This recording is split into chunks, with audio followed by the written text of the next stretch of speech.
Well, hello, really warm welcome to Ambedkar Day this year. My name is Viryananda, and I'm going to start off by thanking all of you for coming, and everyone who brought food. That was a fantastic Indian feast. Very successful Indian feast, part of the program. And I also want to say thank you to the team supporting today, and our speakers in advance, and also everyone who contributed to this amazing, dazzling shrine. So that was Sarah and Rebecca and everyone else in Aryasaki's Mitra group. Yeah. So I think I'll sit down. So just to give you a run through of the program for this afternoon. So I'll be kind of introducing the day, and we'll then hear from a couple of friends before a tea break, and then come back up for the second half. We'll be hearing from a couple more people, and then finishing off with a ritual at 4 o'clock. So that's the kind of structure of the afternoon.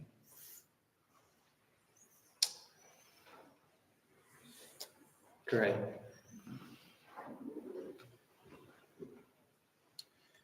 So we're here this afternoon to celebrate a great Indian Buddhist of the 20th century, Dr. Ambedkar. And the example of his life and his work for Buddhism, or what he's done for the world, continue to inspire me and many other people within Triratna and across the world. Millions of people today benefiting from what he's done. And I'm really grateful to have this opportunity to say a bit more about that, because so many people are unaware of Dr. Ambedkar. Even within our movement, many people don't realize that what Dr. Ambedkar did and understood has had a huge effect on the way that Triratna is today, and the way that we understand Buddhism and its significance for our society that we live in. So I'm really glad that we've got this opportunity to share that, and not just to talk about that in an abstract way, but this afternoon I think a very, very special opportunity to hear from 4 members of our own sangha about how it has changed their own lives. This is very much real and alive for us today.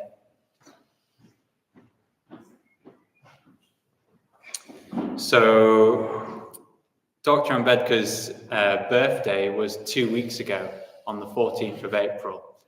So the reason why we're having this celebration now is it was the closest Sunday that we could do to the anniversary of his birth. And across the world, particularly in India, this day is a huge celebration of him and his life. So that's why we're having it here today. And I suppose for us in Sheffield, it's also a celebration of our connections with the Triratna Sangha in India.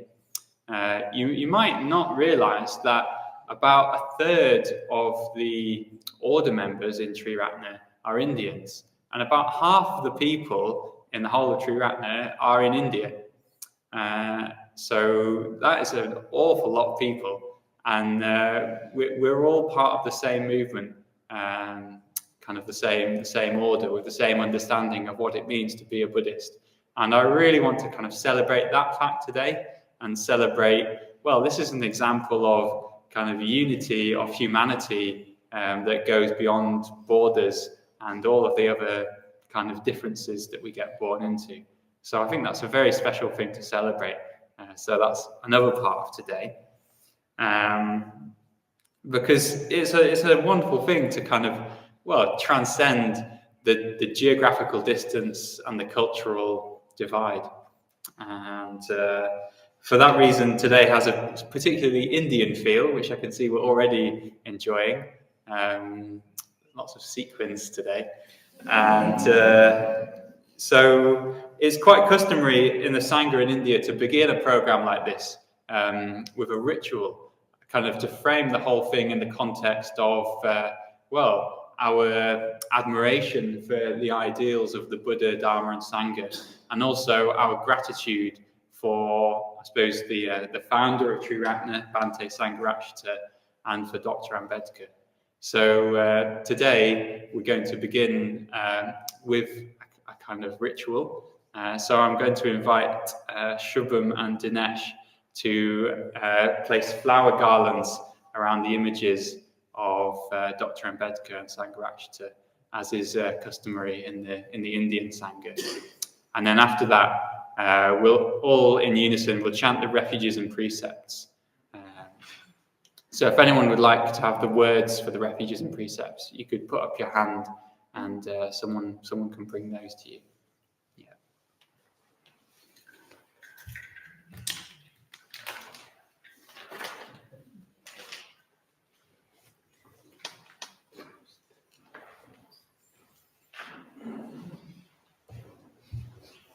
Great. Would you guys like to come?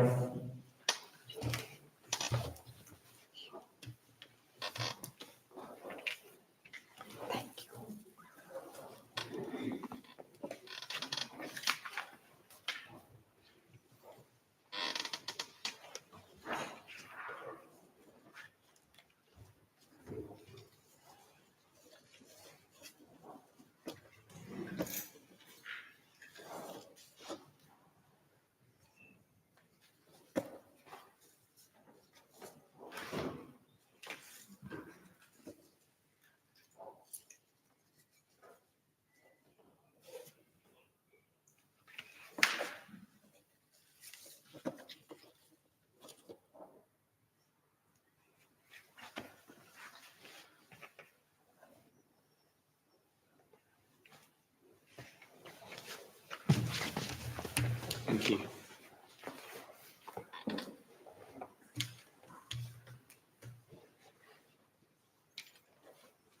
So the refuges and precepts in unison. Namo tassa bhagavato arahato samma sambuddhassa. Namo tassa bhagavato arahato samma sambuddhassa. Namo tassa bhagavato arahato samma sambuddhassa. Buddhang saranang gacchami, Dhammang saranang gacchami, Sanghang saranang gacchami, Dutiyampi Buddhang saranang gacchami, Dutiyampi Dhammang saranang gacchami, Dutiyampi Sanghang saranang gacchami, Tatiyampi Buddhang saranang gacchami, Tatiyampi Dhammang saranang gacchami, Tatiyampi Sanghang saranang gacchami. Panatipata verimini sikkhapadam samadhiyami. Adinadana verimini sikkhapadam samadhiyami. Kamesu michachara verimini sikkhapadam samadhiyami.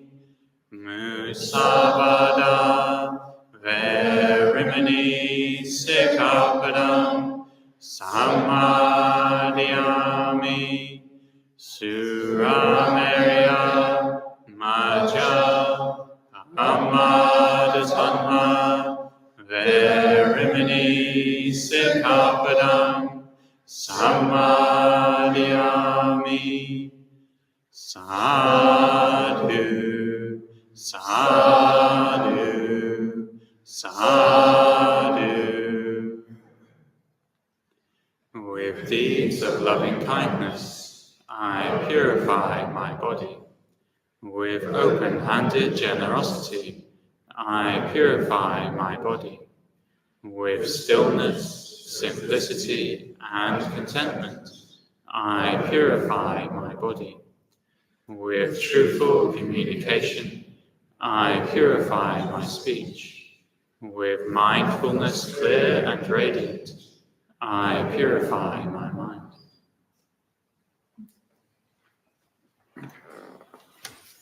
Great. So I'd like to begin, I suppose, giving a bit more of an introduction about why we're doing this today. Who is Dr. Ambedkar and what has he got to do with us? Why are we here? So I suppose I'll begin a bit more personally. I've already said that about a third of the order in Triratna are in India. And I suppose it's just good to kind of say, well, Sangha, the founder of Triratna, our order and movement, said that contact with Dr. Ambedkar led him to become much more aware of the social dimension of Buddhism, and in fact the social dimension of existence itself. And some people would consider Dr. Ambedkar to have had the greatest impact on Buddhism in the world since the Emperor Ashoka, shortly after the time of the Buddha, because of the fact that in 1956 Dr. Ambedkar converted from being kind of known as an untouchable Hindu to a Buddhist. And he did that along with hundreds of thousands of his followers. And since then, many, many more people have converted to Buddhism. And he's effectively revived Buddhism as a living religion in India today. So that's the scale of the impact of his life. But for me, my first contact with Dr. Ambedkar came here at the Buddhist Center. I'd never heard of him until a day like this a few years ago, Ambedkar Day. And as part of that day, Maitri Dasa had organized a film screening of the biography of Dr. Ambedkar. So that was my introduction. That's how I came to know that. So he was born at the end of the 19th century into Hindu society, and by birth he was an untouchable. So that means within the caste system that's part of Hindu scripture and society, everyone's born into a certain caste community. And this comes with a kind of defined social status, rights and duties and expectations. And, well, Dr. Ambedkar later described the caste system as a system of graded inequality. So there are these different sort of levels within the caste system. And as you might guess, the untouchables are right at the bottom of that system. At that time, it was believed that for someone to even touch one of these people was polluting to their being, and they literally would avoid touching people who were born into this caste. So as a boy, Dr. Ambedkar, well, people wouldn't cut his hair because the barber didn't want to touch him. There's a story about how one day he went with his siblings to stay with some family members, but there'd been some mix-up and no one was there at the train station at the other end to collect them. So although they were children traveling on their own, people found out that they were from this particular caste and people refused to help them. So people were prepared to let helpless children be left alone because of their belief in this system. So going through school was incredibly challenging for him.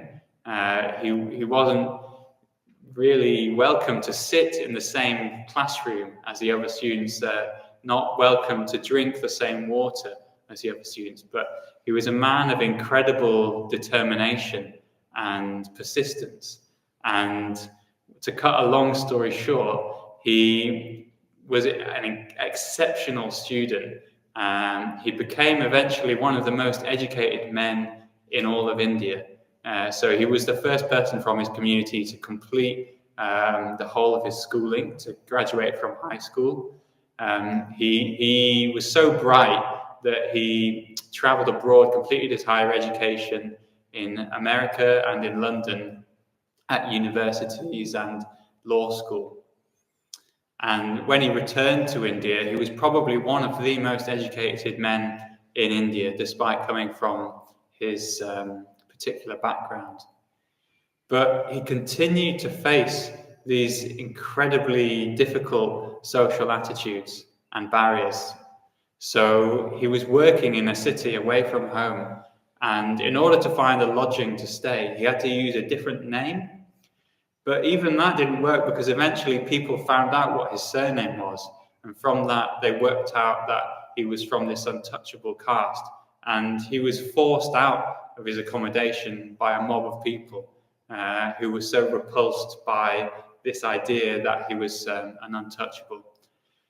But rather than give up, he resolved that he was going to dedicate his life to the freedom and the kind of uplift of himself and his people. He felt very strongly identified with his community and believed that it just wasn't right. Something had to be done about that. So he resolved to do something about that. And he said that although I have been born a Hindu, I will not die a Hindu. He didn't know what he was going to do, but he knew he was going to do something.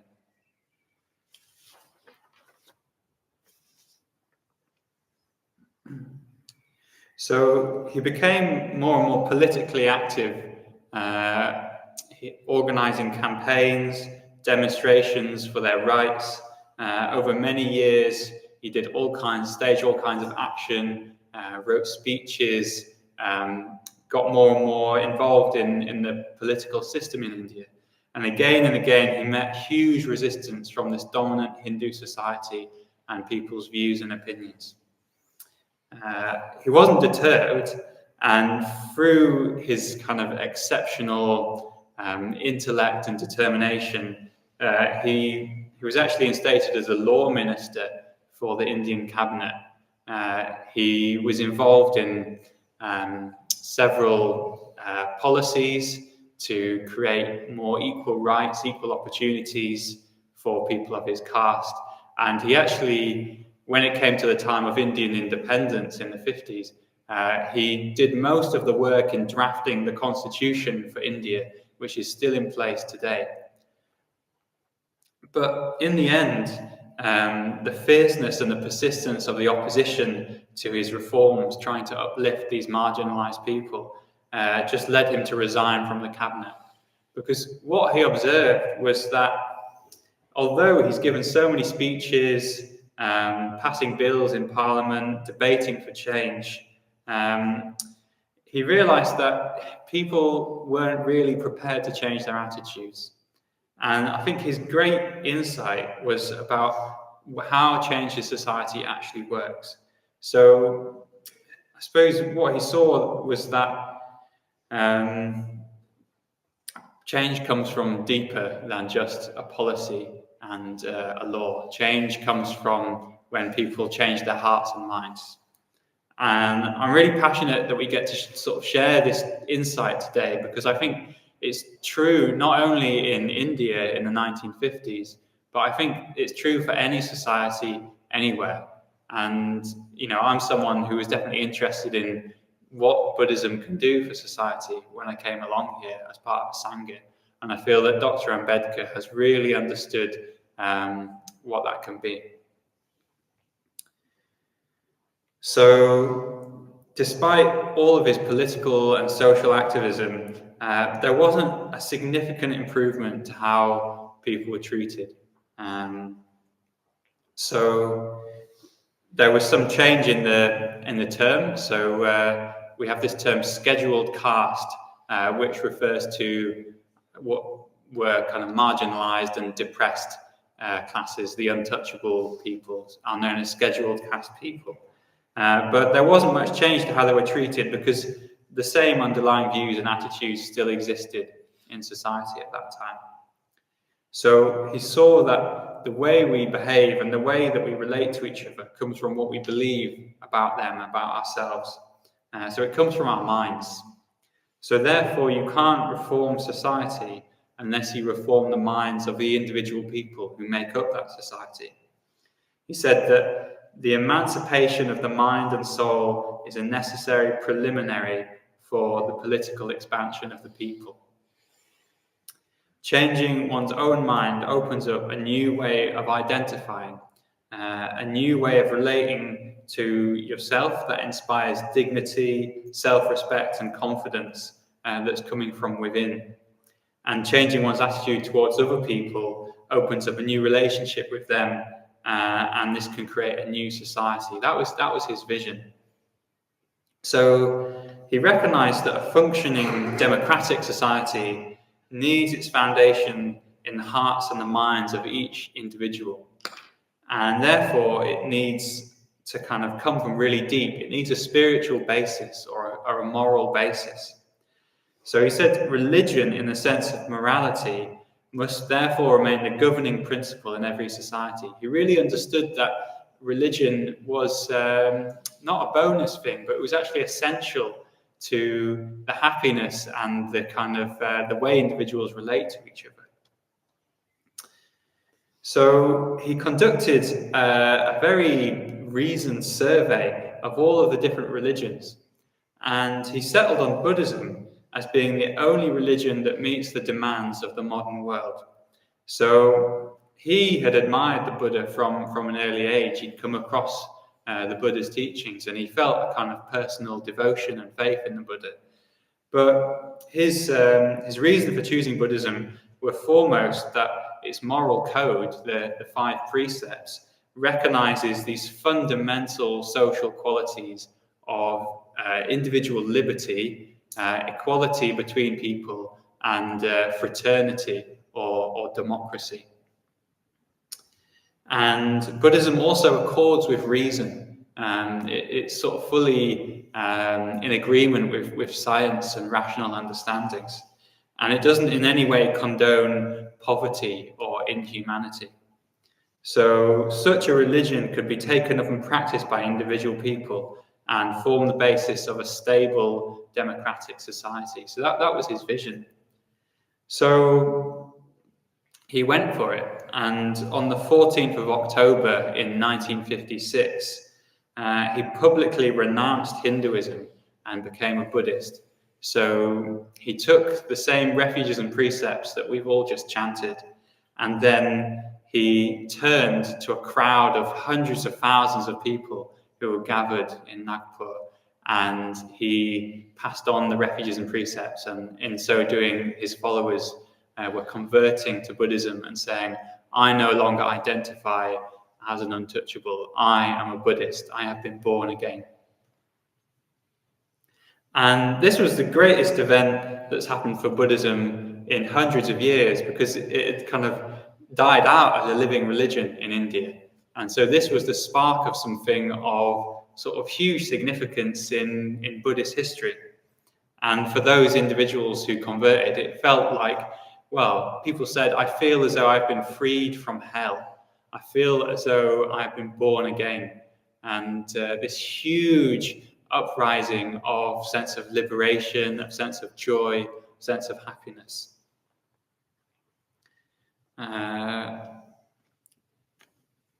People were kind of, I suppose they now had an ideal in the Buddha of what their humanity could become, and they felt like empowered to really take up their birthright as human beings. So unfortunately, it wasn't happily ever after from the time of the mass conversion, because just 7 weeks after that, Dr. Ambedkar died. So it's quite likely that he'd almost literally worked himself to death. He'd given himself so much to this conversion movement.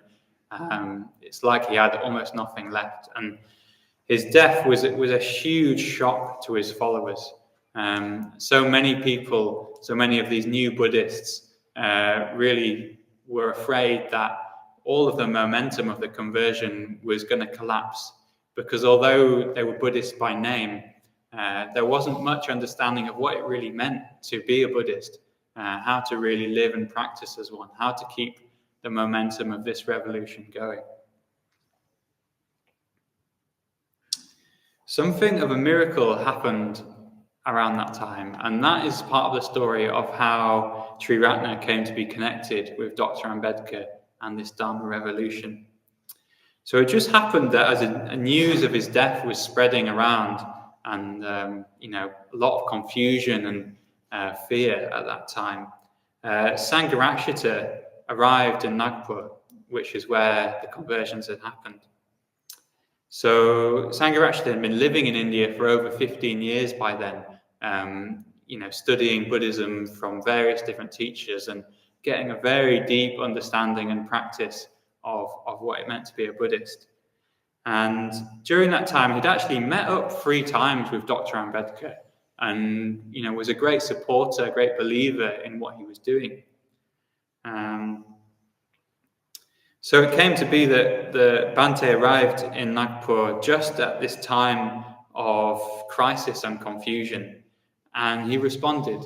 Over the next few days, he gave talk after talk after talk to the new Buddhists, these followers, really encouraging them and saying, look, okay, your leader has died, but you can continue his work. You need to stand up, you need to have confidence, you need to carry on what he believed in, what he started. And having returned to London and established Triratna as a Buddhist movement in the UK, in the late 70s, Sangha sent some of the order members back to meet contacts who he'd met, friends he'd made in India. And what they found was that although the conversion movement was still going, there was still not very deep understanding about what it really meant to be a Buddhist.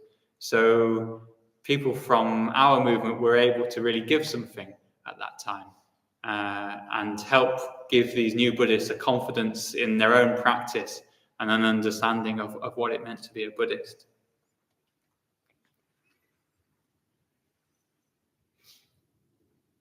So even now, there are so many different Buddhist groups among the former untouchable community. But I've heard it said with great confidence that among them, Triratna Buddhists are the ones that really understand the meaning of the Dharma. We might hear a little bit more about that. So that's a kind of short version of how Triratna and Dr. Ambedkar came to be linked today. And I'm really happy that, several of my friends in this room are people who very much here because of what Dr. Ambedkar has done. So I'm going to invite to the stage Shubham and Dinesh. I suppose I'll start with Dinesh. So the reason we met is because 4 years ago, I attended the International Buddhist Youth Convention, which was organized by Triratna in India. And it was a sort of a gathering of young Buddhists mostly from India, and a very small number not from India. And really, we had nothing in common whatsoever, apart from our deepest ideals. And we really connected with that. And so now you're here in Sheffield studying a master's. And Dinesh just told me over lunchtime that he's the first person in his family to be studying higher education, the first person in his family or even his village to go outside of India to study higher education. And similarly, I went back to the Buddhist Youth Convention last year, and that's where I met Shubham. And well, you know what? He's now studying a master's in Sheffield. So yeah, if you could join me on the stage.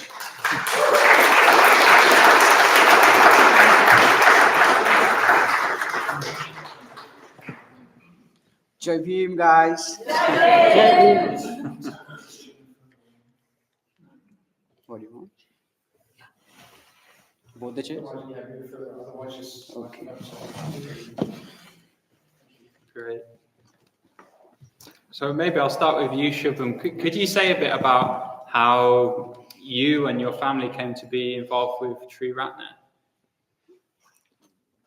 Can you hear me? Yeah. Thanks. First of all, I'm really glad that I'm here in Sheffield.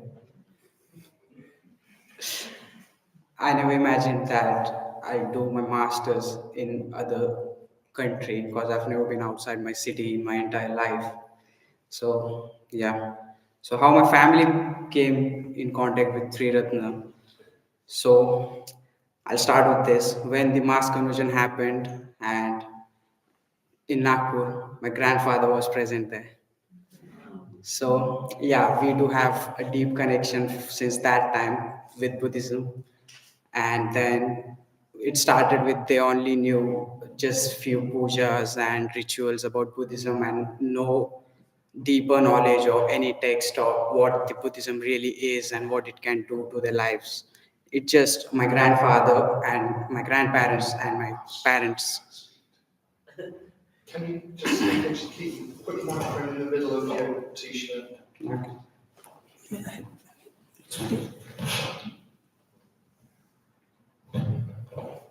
Is it okay now? That's perfect. Yeah. So all they knew was just the 5 precepts. I'll just hold this in my hand. It's because he keeps moving his head, that's why.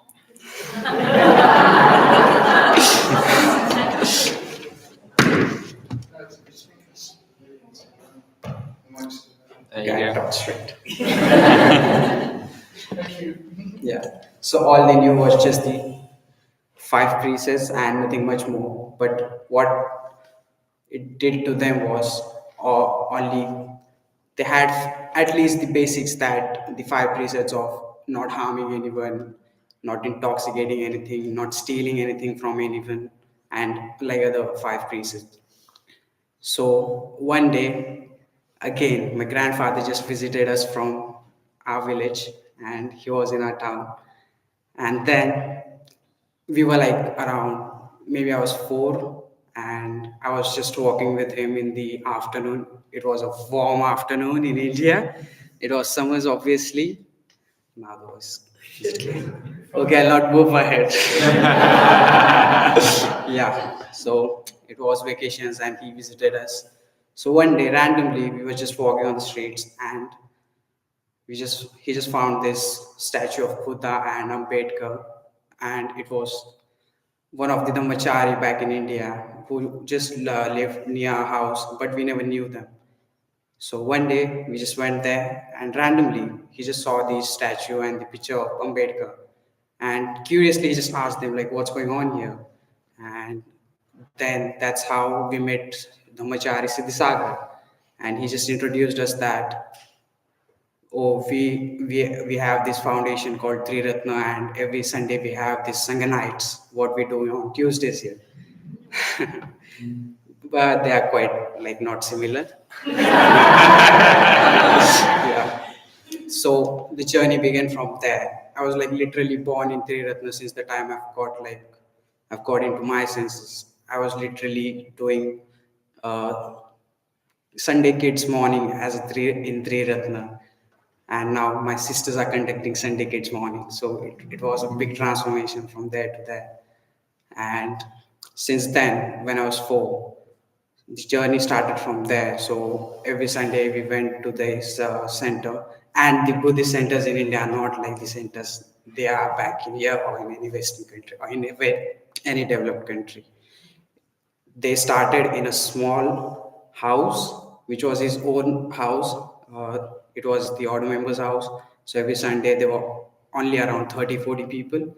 So since then, 20 years began, and we just became family with a lot of odd members, and we grew up together with their kids. They are similar to my age, so it's just like a family. We are brothers and sisters to each other, and aunties and uncles, and continuously I was not completely into Buddhism. I just knew that this is our religion, and I just accepted it as a religion because I was a kid then.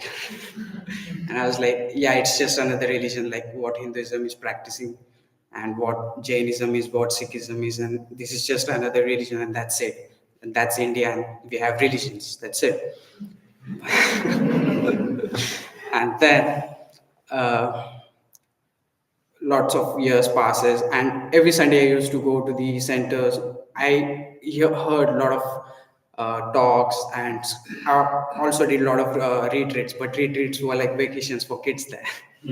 So we only enjoyed there, nothing much more than that. So yeah, the teachings were already going on indirectly in my head since then. And then in maybe 10 years, 2016, everyone just thought that let's have a center. And we just got a place there, and it was only the teachings of Buddhism that the whole center was constructed by my father without any payment or anything, just generously. And it's not just my father, a lot of people helped each other, and we just found this beautiful center. It's a small center, it's like around, maybe it can accommodate just 100 people, and that's it. But the way it just formed, it's because of the generosity and all the values that Buddhism just provided to each other, and that's how we just began. And my whole family was a mitra like since many years. And whenever anyone used to come to our house, order members or anyone who was Buddhist, they just used to ask me, why are you not a mitra? I was like, I don't feel like becoming a mitra. Like, I know I am a Buddhist and there are a lot of things in Buddhism, but I just don't feel like, I was not ready back then. And then last year I became Mitra because I just thought that this is the time now. And I am here because of Triratna and Buddhism. Because if last year I would have not done IBOIC retreat, I would have not been here anyways. I would have just did my business, I would have had franchising, earned my money, that's it. But I'm here because I had this background of Buddhism, and I had Triratna back in India, and I had Triratna here, and I had a sangha from there, a sangha from here, and people from there. So that's how I just thought that it's time to become a mitra now, and that's why last year I just became mitra. Yeah,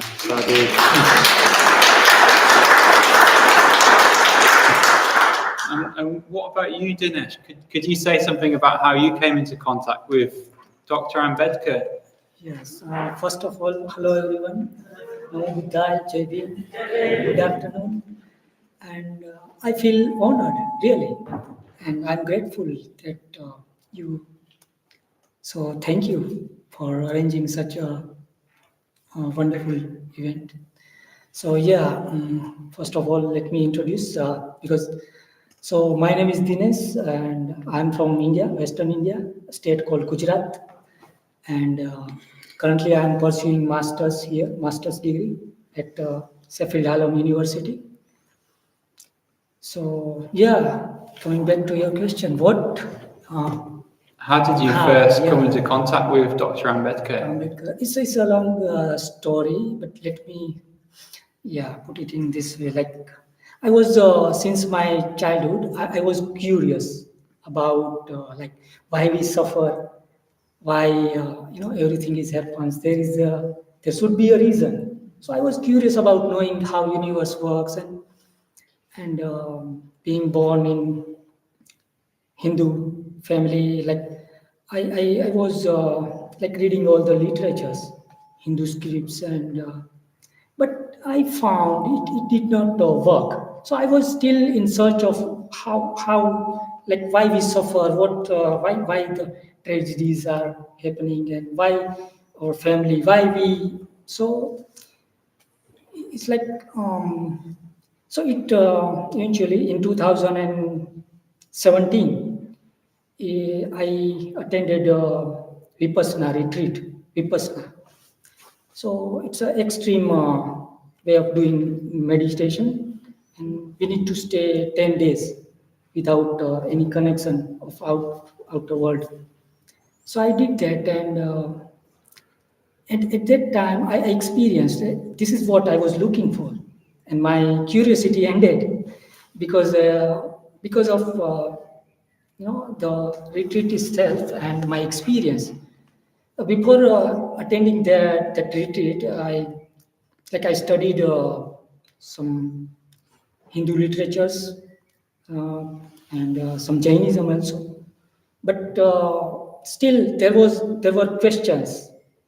But those questions were ended when I attended retreat, and I came in contact. This was my first point. Came in contact with Buddhism, and then I found like jewel. This is what I was looking for, and my curiosity ended. My questions were ended most of, and then I started looking for community in practical world. Who are the people who practices Buddhism in my city? Yes. So eventually, in 2018, I came in contact on the occasion of birth anniversary celebration in my city.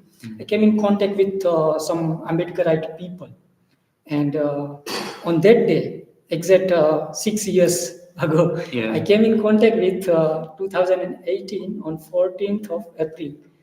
Triratna. It was my first contact with Triratna, and I bought a book called Bodhicharya Avtara.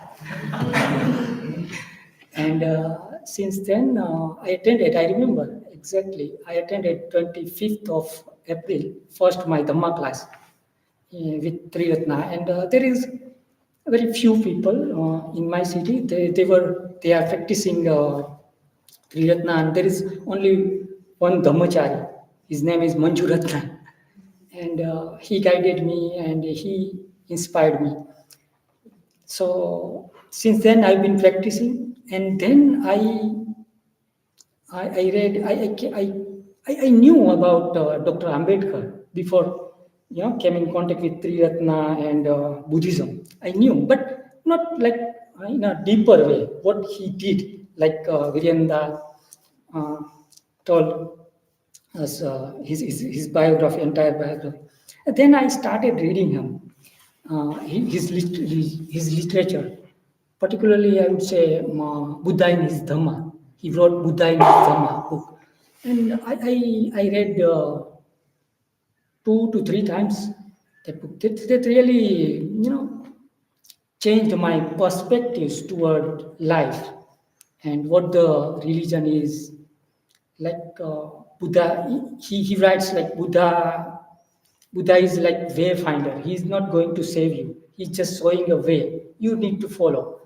And like I said earlier, I was curious, like why everything is, why I suffer, why why there is tragedy in the world, and there are a lot of questions. Why someone dies? Because I lost my mother when I was a kid.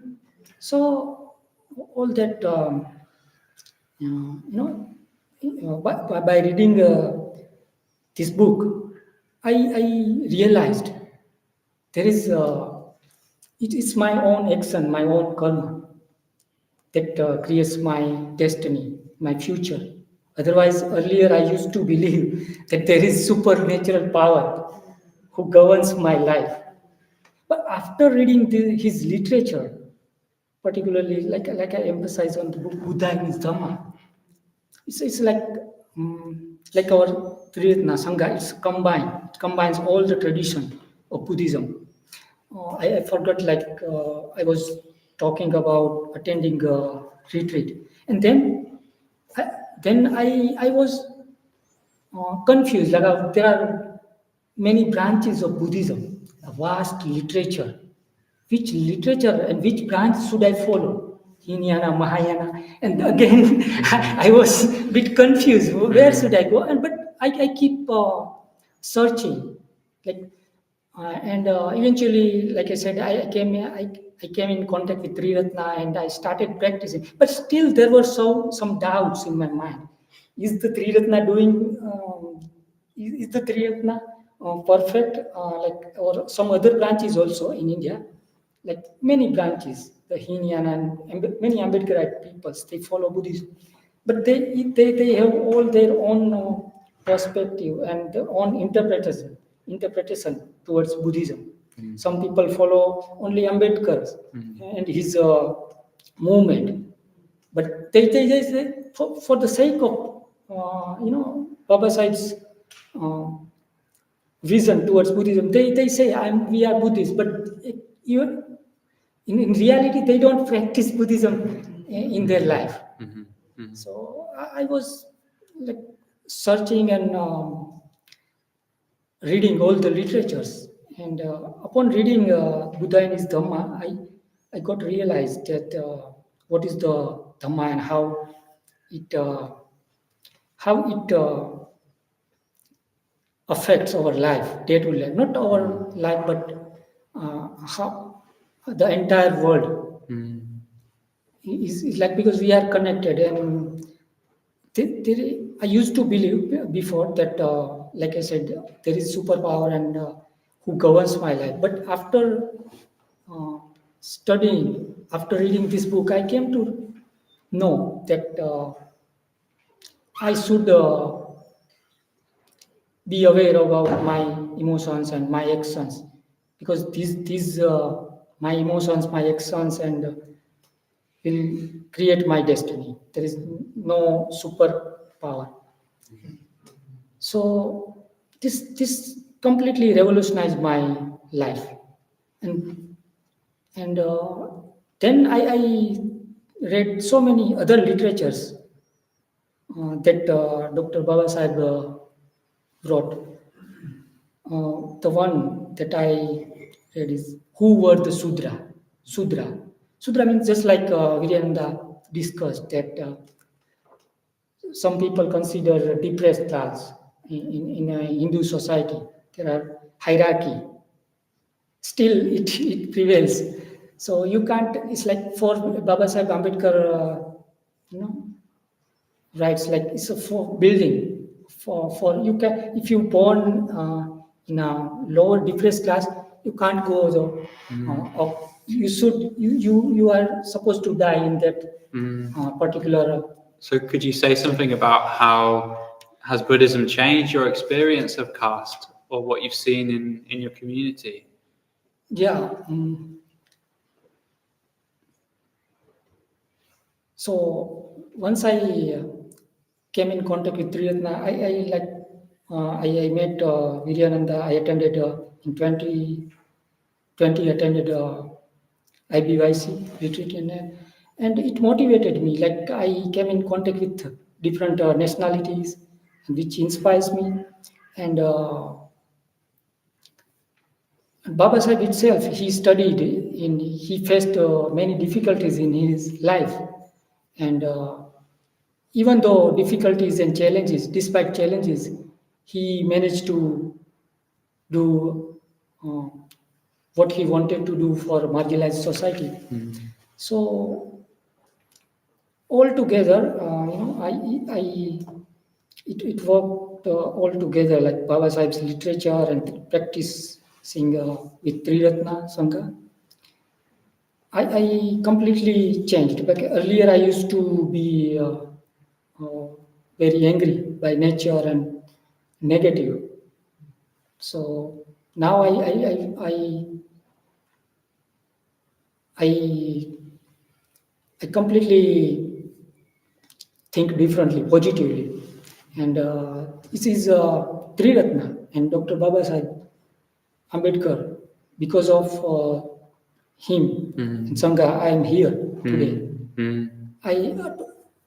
I, I used to believe that I can't do anything earlier, before came in contact with Buddhism, but since I started practicing Triratna, I ordained as a Mitra in 2019, and I started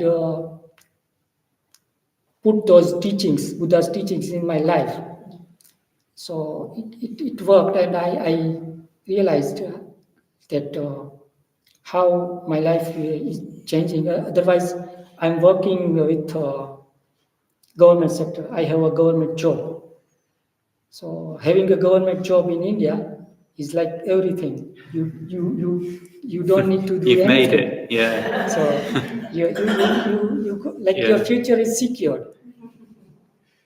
But even though, and I realized after reading Dr. Baba's life is process, learning. Life, I need to learn. I can't stick to government jobs and in circle doing all this thing. So that motivated me, and because being a follower of Baba Sahib, he studied from Columbia and LSE. He did 2 to 3 PhDs, and so all these factors motivated me, and today I am here. You followed in his footsteps. Yeah, one thing I would like to share here is that upon coming in contact with Triratna, I became like global citizen. I have many friends and I started learning Spanish. I'm learning French also because of Triratna. I made many friends from Mexico, and I connected with Mexican sangha as well. I know a little bit Spanish, so tengo muchas amigos. So this is all because of Triratna and Baba Sahib. Because otherwise, I used to believe that I can't do anything. I born in a particular community, and there is a dominance still there. So you are not you. First, I myself used to think that I can't do anything because of the environment, and I wasn't aware about my capabilities, my potential. The fact that we're here together on this stage, just as brothers really in the sangha, I feel like this is proof that what Dr. Ambedkar saw has become a reality. It seems so unlikely to me that you two guys, from the other side of the world, from such different kind of social communities, can now just be here sitting in the same room having this conversation, part of the same community. And I think, that is what unity looks like. And it's thanks to, you've got a vision for yourself that you believe in and that you can act on and that you are acting on. And that's what brings us here together now. Yeah, it's amazing. Again, thank you very much for listening to me. I apologize for my poor pronunciation sometimes, or I'm in learning phase. I'm learning. It's been 3 months here, and I deeply grateful to you, Viryananda, and you lovely people, Sangha. And yeah, of course, I can't forget it. It is because of his wonderful Sangha, and he collected the essence of Buddhism, just like Baba Sahib wrote Buddha in his Dharma in his book. He collected all the essence of Buddhism from all the different branches. In the just way, I was like, sorry, I lost in between. So yeah, I was in search of Buddhism, particular, which satisfy me, where I can study all the branches. And I feel lucky that I got Triratna. It is our Sangha. The beauty of Sangha is it practices and all the beautiful things of Buddhism, from all the branches. Like the Sangrakshita character. And I really inspired by the event, like Sangrakshita, when he was in India, he tore his passport. Yeah, he burned his passport. So his dedication towards Dharma, which really inspired me. Yeah. Still, I am reading his literature, Taste of Freedom. So it's really motivated me. There's so much more that Yeah. we could say. And lot to say, but I'm but not sure we what, have, what I'm saying. Sometimes Yeah, well, But- we but definitely you overrun our understand, slot for this afternoon. But thankfully, you're not going away anytime soon. So I really encourage all of you just to come and chat to my friends, and there's so much more to hear. But now we have a chai break. Anna has made some chai, so yeah, let's go for that, and then we'll come back up and we'll hear some more stories from other perspectives. So yeah, to be continued.